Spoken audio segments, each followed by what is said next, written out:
Hey there, welcome back to another great episode of the Lifeonaire Show podcast. I'm your host, Jason Wojo. On the Lifeonaire Show, we help people make more, work less, and live awesome lives.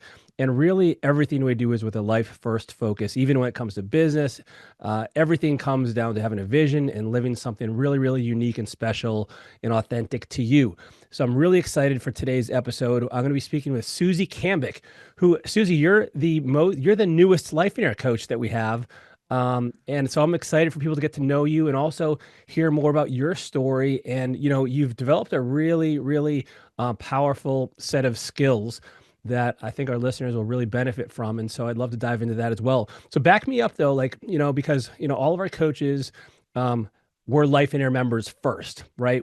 This is a big thing for us. We want to make sure that people not only talk the talk, because there's plenty of that out there, but also that people walk the walk, like they have the credentials, the skills, the experiences, the successes to really make sure they're the real deal before we ever let them in front of other members as a coach. And so tell me, what is it that drew you to Lifeonaire, and how did you, and what was that like for you? What was life back then?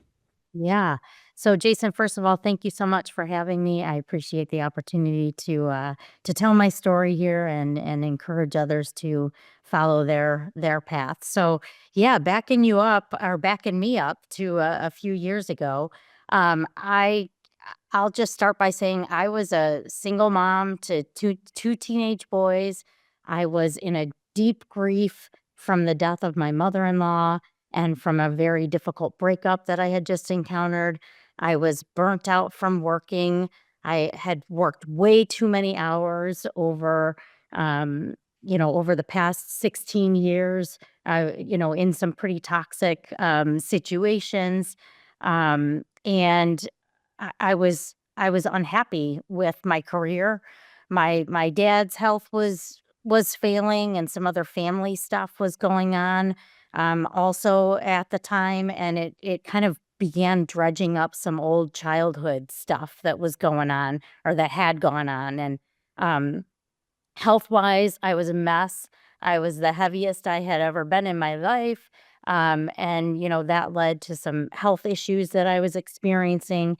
And my self esteem was just in the dumpster. It was, Mhm. I didn't know who I was anymore. And I did not love, let alone like myself at all at the time. And so, what led me to Lifeonaire is I had actually been introduced to it several years before actually getting in there and learning more about it. I had read the Lifeonaire book, and I had started living some of those principles in terms of not overextending my lifestyle, so living lower, below my means, so that I could save more and use money to create memories instead of accumulating stuff. And all of that was great, but I found myself in this horrible situation where I felt like life was crashing down on me. And so um what had ended up happening is um I was on this journey myself, and I was like, "Hey," I knew one of the other coaches in Lifeonaire, and I said, "Hey, I think I'm ready to go see what this is all about." And so she sponsored me to an event, the Get a Life Getaway, and I signed up for it. And lo and behold, I think the Wednesday before, so just about a week before I was scheduled to come to the Get a Life, I found out that my position was being eliminated in my corporate career. And so I was offered a severance package or the opportunity to look for another role in the organization. And so I really needed to do some deep soul searching and kind of figure out where I wanted to go from there. And so I showed up at the Get a Life Getaway, not knowing really what to expect, and I was absolutely blown away with um with Lifeonaire and everything that they're about. And it was like this wonderful moment of, divine intervention as to what I needed at that time. I learned that I did not need to continue down this path that I was on, where I was super successful in some areas, but very, very unhappy in others. And so, during the Get a Life Getaway, I made a decision to take the severance package and start working on some issues that had been holding me back for a long time, starting to focus on who I really am and what I want to do in this world. I was not happy anymore in that corporate space. I wasn't feeling like waking up every morning excited about, helping to configure benefits for our medical insurance. It just wasn't filling my cup anymore. And so that's kind of what led me to Lifeonaire. And I'm sure we'll get into kind of a little bit more of the transformation here in a bit. So I won't get too far ahead of myself.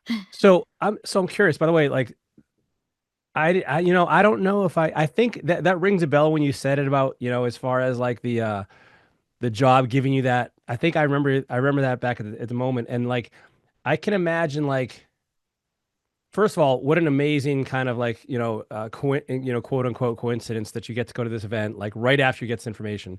So it's like this is your chance to kind of design that. So tell me about this though, because like, someone, and I want to, there's so many, Susie, there's so many great points here. We're not going to get to all of them, but I want to get on some of the main ones. Like, you have this is a like life altering decision for people because especially you said you've been doing this for 16 years. This is what you're good at. This is what you're getting well paid for. Um, and then to take that leap of faith, like what was that like walk me through that a little bit, because I know right now there are listeners or someone viewing this on YouTube right now that are faced with a similar or seemingly sizable question as to what they should do next. Like, how did you process this? Yeah. Yeah. I mean, I'll give you an example of a moment that I experienced.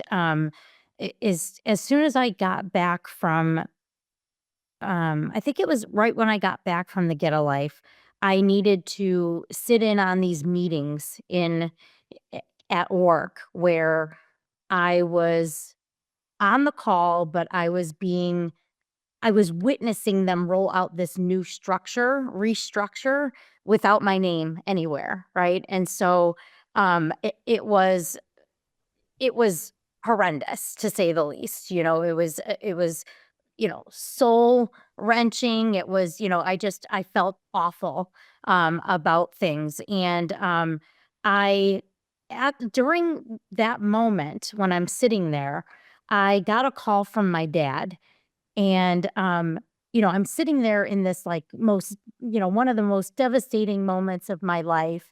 I'm sobbing, I'm not on camera, obviously, but I'm sobbing about this loss. Like, this has been my life for, the past 16 years. I helped build this company. To see it kind of ending was very, very difficult.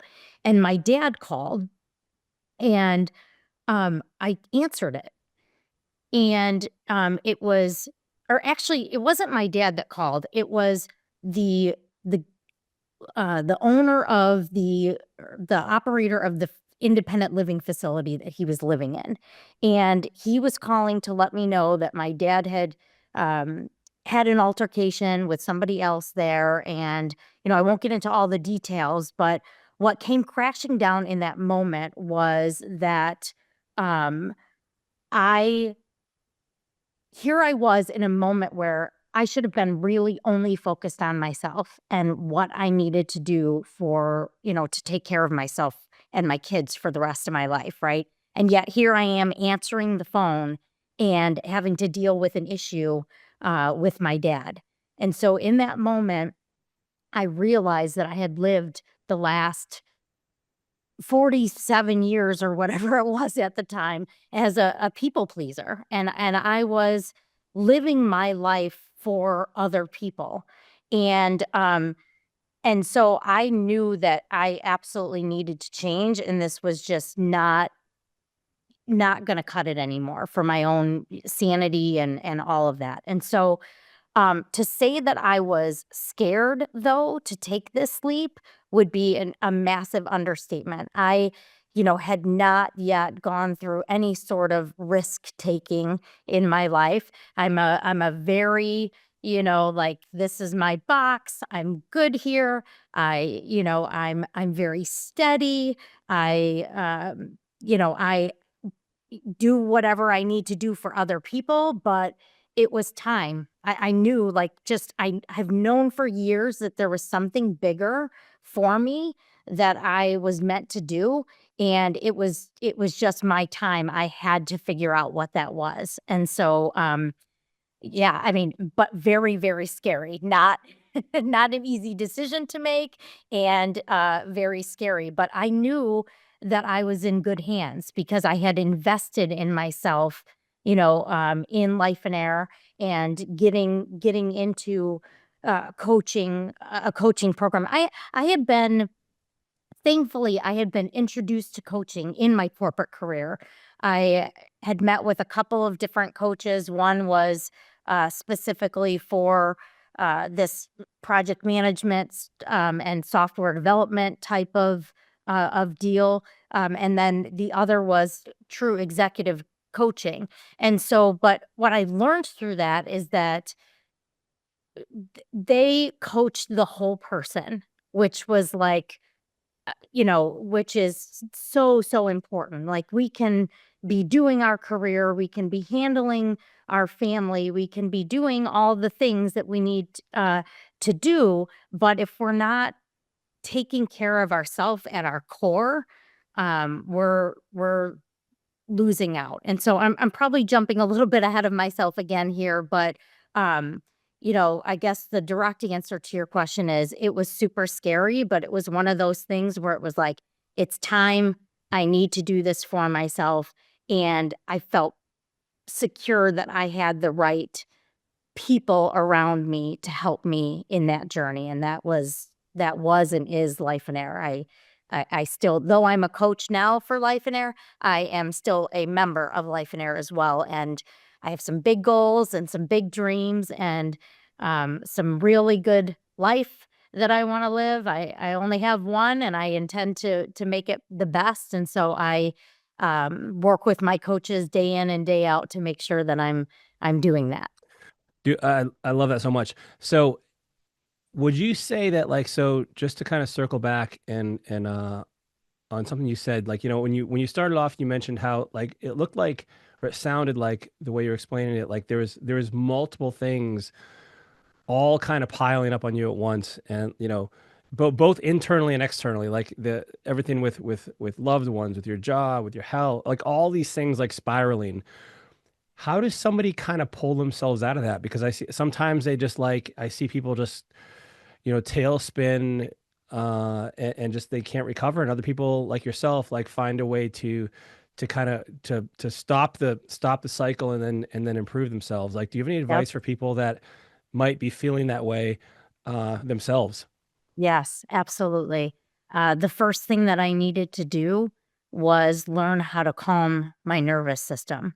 I was in such a state of chronic stress based upon all of that. And I was literally there were moments at that time in my life where I felt like, I was in the grasslands with the lion chasing me, just that chronic, fight, flight, freeze, or fawn response that we get. And so that was the very first thing that I needed to do. And luckily, through some of the coaching that I had received in my corporate career, I had already started doing some of that work, but I definitely needed to continue that. And so, learning to be mindful was the number one thing that I needed to do. So I did a lot of mini meditations at the time, using my senses. So I had this app at the time that was sending me notifications periodically throughout the day to cause me to pause and take 3 minutes to calm my nervous system. And so examples of things that I did at the time was box breathing, taking a deep breath in, for a count of 4, holding it for a count of 4, and then releasing it for a count of 4. And that activity alone, doing that, taking those deep breaths 3, 4, 5 times, um, takes you out of that lion's den, so to speak, and allows you to shift from your amygdala, kind of taking control of your emotions, and shifts it to that more logical part of your brain that is that allows you to be in control of yourself. And so that is number one key, thing that you need to do in order to start getting over that overwhelm and managing that anxiety.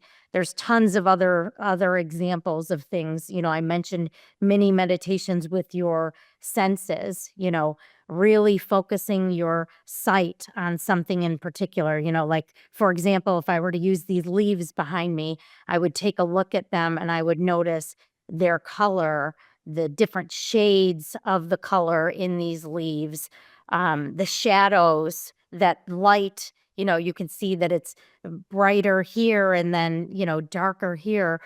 Really focusing on that, just focusing your eyes and your sight on that, noticing the curves, the lines from the vine and all of that. And then, just doing that with all of your different senses throughout the day can really help take you from that being in chronic stress mode to more in the moment, being present, and recognizing that you are safe and you're not being chased by a lion, and that you are able to take the next small step to move you out of that moment of overwhelm or anxiety. So I did lots of that. Lots and lots of that.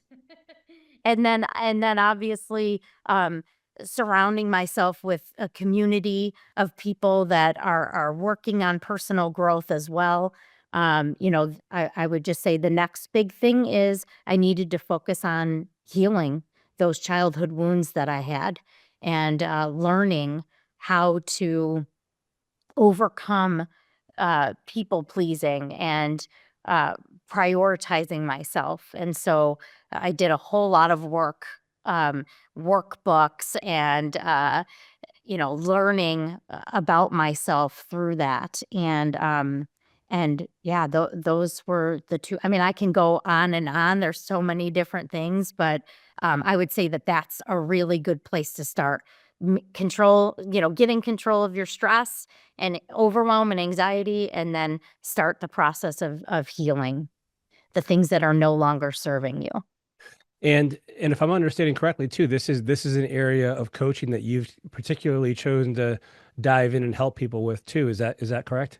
Yeah, that's right. So, I went from that 25 plus years in the medical insurance industry to now I'm coaching people inside and outside of Lifeonaire on these tactics, precisely. There are many people. Here I was, right, as a 47-year-old person with a highly successful career, and yet I did not have my emotions in control, right? And so that's very common, because we all just kind of go from childhood into, adulthood, and you kind of then you have kids and you get consumed with, all the things and just going through the motions. And then, you realize someday that it's like, whoa, what, I haven't really taken time to really understand what's going on inside of me. And so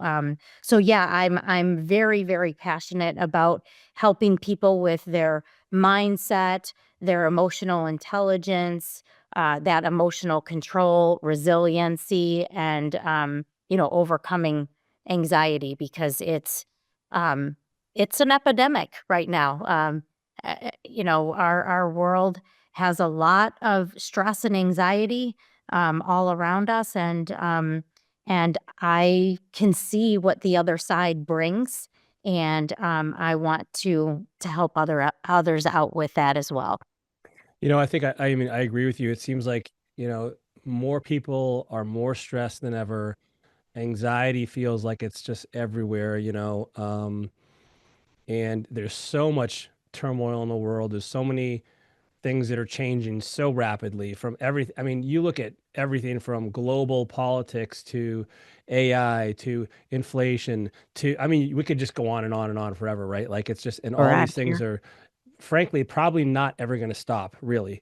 And so I think having the tools and the understanding of how to kind of how to manage yourself most effectively and your state of like your emotions like is a huge part of being successful. Yeah. And we're not taught this stuff in school, and we're not taught it, um, sometimes by our parents because they don't know better, right? They're doing the best that they can from knowing what they know, and yeah, it's a skill that is so undervalued, I feel like, and so necessary because it's the key to building resilience and being able to not just achieve and be successful in life, but to be well rounded and to be happy. You can get stuck in and stay in that stress response, or you can decide to move from it. And so I've chosen to move from it, and I'm super passionate about helping others that are interested in doing the same do exactly that. So, you mentioned, childhood trauma or childhood experiences and um I've heard two schools of thought of this and on this and I want to kind of like hear your perspective. Um I've heard some people say like, hey, stuff happens to everybody, just get over it and deal with it. And then other people are like, no, like I don't know if that's really, you're kind of like sweeping it under the carpet and like eventually it's going to come out in all these different ways and you're kind of fooling yourself if you think you can get away from it. Um I would is it safe to say that you fall more on the latter category where you're like it's really better to address these things, or is there potential danger in kind of going back to those things for people and kind of reliving traumas or difficult experiences? Yeah, I would say that I am definitely in the camp of healing it and acknowledging it, and moving through it. It doesn't mean that you won't continually experience some of those triggers that will come up throughout your life. I think there are things that get so embedded in there that it's a it's work, right? It's a constant, it's constant checking yourself, getting to know yourself, and working through it. Um, but I have found personally for myself great value in healing from that. And it's not just about me, and it's not just about the person that's working through it. It's about being able to see things from a different perspective and have a different point of view with the person that with the other people that were involved in that trauma. So you get the gift on the other side of healing. You get the gift of being able to be authentic and talk through those things with the people that have hurt you, and talk about it and see their point of view and understand where they are coming from. And in that, there's a lot of peace and understanding. We can power through. In fact, I did for many, many years. I powered through my trauma and I just took one step at a time and just, bulldozed through it. But what I found is that I was not my authentic self in those moments. I was not operating from a place of peace and service, which is at my core.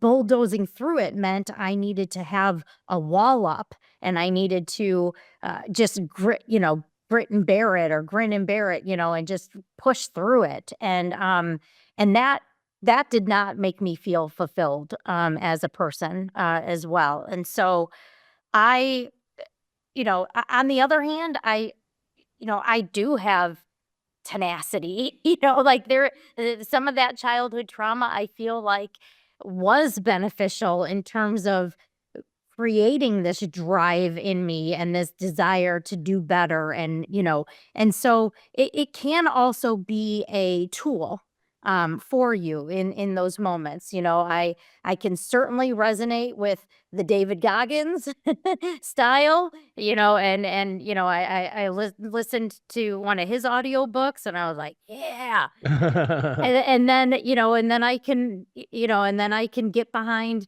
the Jay Shetty, and the being, super, peaceful and monk-like and passive, right? In your healing. And so I think there's a time and place for everything, but I think healing is absolutely key to getting to who you truly are.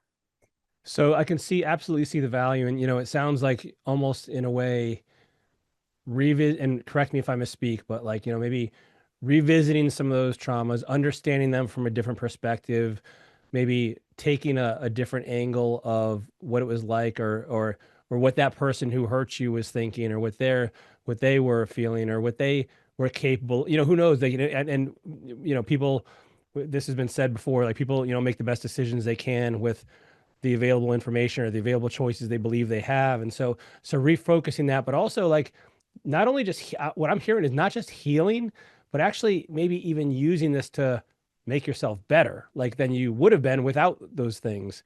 Yeah. And so that's really interesting. Do you have any, and I know this is so individualized, because everybody has a different story and different things they've been through, but do you have any like high level tips for people, or ideas or tactics for folks who have gone through something? Like, are there any kind of things that you or tools that you use commonly when you're helping people that you might be able to share briefly with just one or two things with the audience, that if they're starting this journey? And by the way, do you think you need somebody to do this, or can you work through this on your own?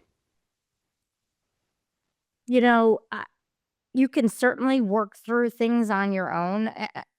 Well, let me back up. I would say that, you hit the nail on the head. Every situation is different.